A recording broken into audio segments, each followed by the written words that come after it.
bizim bir çox yaxın bir tanış, yəni şəxsən tanıdığım bir ailə idi Özbəkistanda. Onlar tamet istehsal edirdilər. Sonra borclandılar, o şirkətin ortağı ilə bir mübahisə yarandı. Bir saxta imza ilə həmin insanı, Azərbaycan vətəndaşlığını deport elədilər, Azərbaycana gəldi. Neçə il mübarizə apardı ki, axı bunun ilk mən yaratmışam, o ortaqlıq sonra yaranıb, bu prosesi mən yaratmışam, investoru mən olmuşam. Mirzəyev gələn kimi bütün xarici investorlarla bağlı bütün prosesi şəxsi nəzarətinə götürdü. Məhkəmə 2 il içərisində ki, onlar çalışırdılar, vuruşurdular, bir neçə aya onun bütün təzminatlarını ödədi. Ona çox kiçik faizlərlə bank kreditlər verdilər. Dedilər ki, səndən bir dənə xahişimiz var. Da gəlmirsən, işləmirsən bu cürdə bizim bürokratik proseslərimizə görə əngəllənib sənin işin. Buyur, bu vəsait, bu sənin təzminatın, bir dənə xahişimiz var, 10 dənə işçi götür.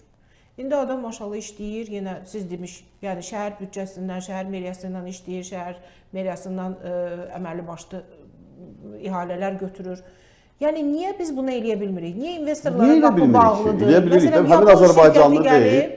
Bəli, Yapon şirkəti gəlib, məsələn, dünən Fikrət Yusufov danışırdı bizim keçmiş maliyyə naziri. Mənə şəxsi söhbətdə danışıb o. Bəli, deyir ki, gəldilər, baxdılar, təkliflər verdilər. Çox da yəni əla təkliflər idi Azərbaycanda, amma məlum oldu ki, ondan öncəki bir Yapon şirkətinin başına burada elə bir oyun açıblar ki, getdilər, yəni yəqin ki, bir də gəlməyəcəklər. Yəni investora belə münasibət varsa, bir iş adamı isə, bax, məhkəmələrdən danışdım, söz açılıb, hörmətli İlham Kərimov bəlkə kimsə bu informasiyaları ona çatdırsın. İş adamı demək bir məhsul istehsal edir, ondan məhsulu bir nəfər alıb, tikinti vasitələri aparıb, evində quraşdırıb, 3-4 aydan sonra gəlib ki, xoşuma gəlmədi, məhkəməyə müraciət edib ki, mən pulumu qaytarsın. Şirkət deyir ki, qardaş, xoşuma gəlməyib, hətta müqavilədə 3 ay sonra söhbəti olmasa belə, mən razıyam, malımı gətirib pulu qaytar. Məhkəmə qərar verib ki, yox, malı verməsin, pul qaytarsın. Yəni, siz harada görmüsünüz ki, bir istehlakçı bir məhsulu qaytarmaq istəyirsə, ümumiyyətlə orada şərtlərdə o yoxdursa onu qaytara bilər. Üstəlik onu verməsə, ödədiyi pulu geri ala bilər. Yəni burada iş adamının faktiki olaraq 2 pozisiyada hüququ pozulur. Onu bir cəriməliyirlər, bir də məhsulunu geri qaytarır. Deyir ki, mən razıyam, demirsən, bundan xoşum gəlmir, bu yaxşı deyil, keyfiyyətsizdir. Ver mənə, gəlib pulu götür apar. Yəni, qiymətləndirməni də kimə elətdiriblər? Yəni, mən anlamıram ki, Azərbaycanda məhkəmə ekspertizası.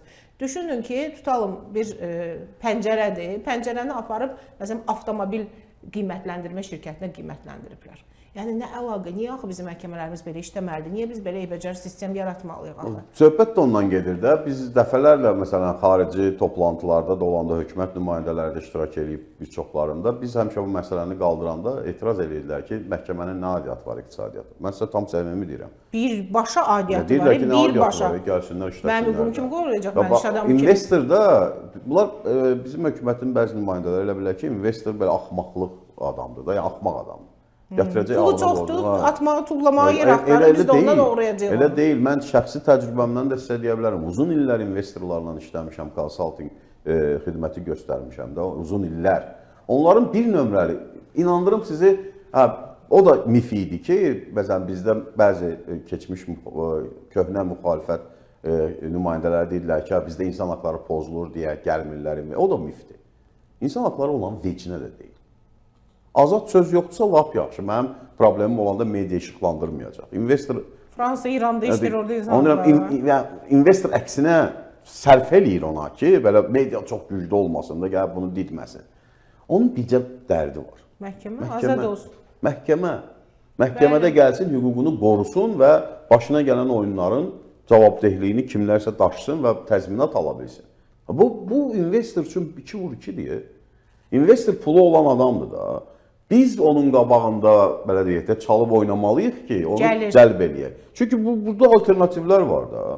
Bura gəlməyəcək, burada Qazaxstana, olmayacaq Gürcüstana, olmayacaq Ermənistana, olmayacaq Türkiyəyə. Yəni, bizim bölgəmizdə rəqabət o qədər güclüdür ki, bu investor cəlb etmək nöqteyi nəzərindən. İstəyir Orta Asiya Respublikaları olsun, istəyir Cənubi Qafqaz Respublikaları olsun, ya da qardaş Türkiyə olsun, fərqi yoxdur. İnvestor üçün onlar əllərində çıraq axtarırlar onları. Biz deyirik ki, investor gəlsin, bizim nazımızı çəksin. Hətta xatırlayıram ki, Türkiyədə yarı zarafat yarıcıda dedilər ki, bizim iqtisadi sektorumuz lap dönüb Mövlanəyə də deyir ki, yetər ki gəl. Nə olursan ol, yetər ki gəl. Elə də oldu. Əlbəttə ki, yəni dövlət istəyər ki, kənardan ona vəsait gəlsin, iş yeri qurulsun. Əlbəttə. Məsələn, bu gün olsun, bir potensial yaransın, vergi verilsin. Vergi departamentinin, Vergilər Xidməti departamentinin rəhbərlərindən biri açıqlama verib də bu gün. Deyib ki, biz elektrik avtomobillərinə və hibridə ƏDV-ni ona görə bərpa elədik ki, gələn yanvardan Azərbaycanda daxili istehsalçılara kömək olar. İnandırım sizi, bu insanı çox qıcıq olur da insan. Çox qıcıq olur. Qardaş, Türkiyədə 80-ci illərdə doğrudan da avtomobil sənayesinin əsasını qoydular. Bugün 13 avtomobil zavodu var. Daha çox da Bursa ətrafı və Bursadadır da. Toyota oradadır, Kia oradadır, Hyundai oradadır, Fiat oradadır, var da var. Axırda da TOG istehsal edirlər. Amma özləri də istehsal edirlər, ona gəlir deyirəm. Amma istehsala başlayanda onlar elə şərait yaratdılar ki, 80-ci, 90-cı illərdə. Bugün Türkiyədə istehsal olunan avtomobillərin 35-45% arası detalları Türkiyənin özü istehsal edir. Əvvəl elə deyildi təbii ki. Əvvəl heç 5% də yox idi. 10 il bundan, 15 il bundan qabaq. Yavaş-yavaş önünü açdılar da. Məsələn, bizdə Toyota olsun, Kia olsun, Hyundai olsun, onun keyfiyyətli ehtiyac hissələri bu dəqiqə Türkiyədən gəlir. Nə Koreyadan, nə Yaponiyadan gəlmir. Yəni o şirkətin də Türkiyə istehsal olunur. Bəli. O şirkətin oradan gəlir. Orada istehsal olunur çünki logistikası yaxındır. İşçi qüvvəsi Yaponiyadan daha ucuzdur. Türkiyədə açıqmır. Bu aydın məsələdir. Türkiyədə işçi qüvvəsi Yaponiyadakı zavoddan daha ucuzdur. Yəni yavaş-yavaş bax bu yolla getsəydilər, məsələn, deyərdilər ki, bir 10 ildən sonra bizdə də avtomobil sənayesi olacaq. Biz yavaş-yavaş vergilər yolu ilə, gömrük rüsumları yolu ilə, neçə Almaniyada vergi yüksəkdir, bunu anlayıram. Almanların nəyi yoxdur ki, avtomobildə hər şey var. Fransızlar qoyur, anlayıram. İngilislər qoyur, anlayıram. Amma Azərbaycan bu qədər yüksək rüsum niyə qoyur ki? Özdə hibrid və elektrik avtomobillərini biz İstəyirik axı biz ekoloji təmiz avtomobillər ölkəyə gəlsin. Məsələn, bizdə 1000 nəfərə düşən qəzalarda ölən sayı Cənubi Qafqaz Respublikaları arasında liderik biz. Tək ona görə yox ki, halimiz çoxdur. 1000 nəfərə düşəndən gedir söhbət. Niyə? Çünki avtomobil parkımızın 60% köhnədir. Onlar təhlükəsizlik qaydalarına uyğun deyil. Bir çoxunun heç təhlükəsizlik kəməri yoxdur. Balışı yoxdur. Yoxdur da. Gürcüstanda eyni saydakı qəzada ölən sayından Azərbaycandakı eyni qəzada ölən sayıları baxsın 2 dəfə fərq var. Niyə? İndi deyirlər ki, məsələn, bugün də bir maraqlı xəbər çıxdı ki, Ağdamda avtomobil bazarı açacaqlar. Çox sevindim, əla.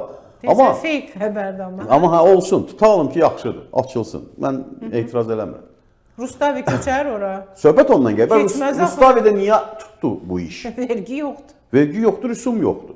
Vergi yoxdur, çox sadə. Hətta torpaq bastı verirlər. Satan satsın. Torpaq bastı verirlər. Özdə az qazanmır Gürcüstan hökuməti, Gürcüstan büdcəsi. $300 $1000 arası. Ukraynadan belə, gəl buradan. Qazaxıstan, gəl bərə ilə maşına aparırlar. Hamısı oradan gedir. Son vaxtlar özdə nə edirlər? Gəlirlər Ermənistanda rəsmiləşdirirlər maşını, hətta Rusiyaya belə. Çünki onlar Avrasiya İttifaqının üzvüdürlər, gömrük İttifaqının üzvü. Rüsum verməmək üçün bir. İkincisi də erməni nömrəsi ilə Rusiyada istədiyin qədər sürə bilərsən. Mən Qazaxıstanda məsələn istədiyin qədər sürə bilərsən. Mən Aktauda olanda keçən il çox qəribə gəldi. Gördüm, erməni maşını çoxdur. Gözümə çox dair nömrədə. Dostlardan soruşdum, dedilər, hamı Qazaxdır da, gedir, alır Ermənistandan, Ermənistan nömrəsi ilə. Biz burada etiraz tamoşka eləməyə ehtiyac yoxdur. Sürür. İndi sən Ağdamda bazar aç. Eyvallah, açdın bazar. Bütün regionun da bazarının ora olmasını diləyirsən. Bu rüsumlarla. Heç kim gəlməz ona. Heç kim gəlməz. Azərbaycanda rüsumlar o qədər yüksəkdir ki, elə avtomobillər var ki, öz dəyərindən yüksək rüsum verməlisən. Yəni absurd deyə bir şirkət bir şey istehsal eləyir, o ucuz satır. Biz heç nə eləmirik. Yəni avtomobilin öz dəyərindən yüksək motorlu da 5 motorlu məsələn həcmi, 5000 kub həcmi olan motorlu avtomobillərin oturaq rəsmi hesablayaq, avtomobilin satış qiymətindən çoxdur. $5100 Gürcüstanda avtomobil var idi. Bax, şəxsən özüm soruşmuşam. Azərbaycanda onun gömrük rüsumu 19000 manat idi. $5100 hara? O nə qədər eləyir? 9000 eləmir. Mənə lap olsun 10000. 8500. 19 mindir gömrük Belədir. vermək var. Yəni absurd deyilmi? Söhbət ondan gedir ki, Azərbaycanda bazarın inkişafı üçün, məsələn, Orta Asiya gəlsin bizdən alsın da, eləmi? Elə eləyək ki, Orta Asiya bizdən alsın. Nə etmək lazımdır onda? Sən sıfırlayırsan, çox aşağı verirsən və onlara, məsələn, Qazaxıstan bizdən gəlib avtomobil daşıyacaqsa, onlara da ixrac vergisi qoymursan. Gəl al. $100, $200, bank xərci, bank xərci, nə bilim nə, bunu cəmaət dolansın da o mənada. Yəni dövlət büdcəsinə də bir müəyyən xeyir gəlsin. Bu başqa məsələ. Sən Ağdamda bazar açdın, açmadın. Bunun ölkə iqtisadiyyatına, ölkənin maşın bazarına nə əlaqəsi və nə dəxlisi?